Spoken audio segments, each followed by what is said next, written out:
তুমি কি জানো, এমন কিছু নারী আছে যারা ভালোবাসা পায়, সংসার পায়, স্বামী পায়, তবু তারা পরকীয়ার দিকে ছুটে যায়।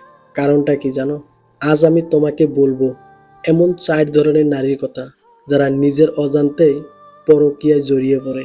চলো দেখি তুমি বা তোমার চেনা কেউ এর মধ্যে পড়ে কিনা। প্রথম ধরনের নারী, যারা মানসিকভাবে অবহেলিত। স্বামী সব দেয়, ঘর, টাকা, নিরাপত্তা, কিন্তু দেয় না সময়, মনোযোগ আর ভালোবাসা। তখন একজন নারী নিজের অনুভূতি কারো সাথে ভাগ করতে পারে না, তখন সে খুঁজে নেয় অন্য কাউকে। এভাবে শুরু হয় এক নিষিদ্ধ সম্পর্কের গল্প।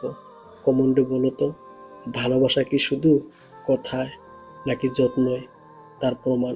দ্বিতীয় ধরনের নারী, যারা পুরনো প্রেম ভুলতে পারেনি, বিয়ের পরও মনে পড়ে যায় সেই মানুষটা যে একসময় তার পৃথিবী ছিল।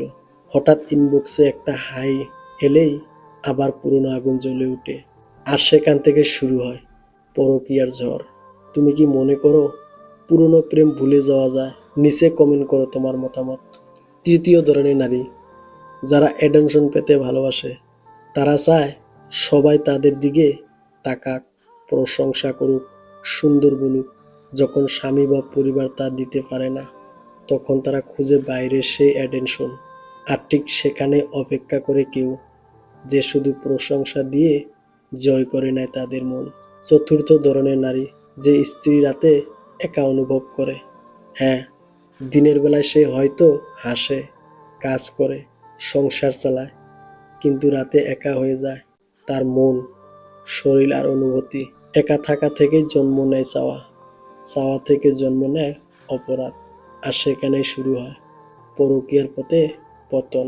প্রেম বা সম্পর্কের মধ্যে পরকীয়া কখনো সমাধান নয়, বরং এটা একটা সময়ের ভুল যা সারা জীবনের আফসোস হয়ে যায়।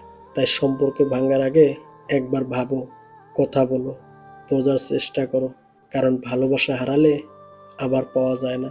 এই ভিডিওটি যদি তোমার ভালো লেগে থাকে তাহলে লাইক দাও, কমেন্ট করো তোমার মতামত, আর অবশ্যই চ্যানেলটা সাবস্ক্রাইব করে বেল আইকন অন করে রেখো।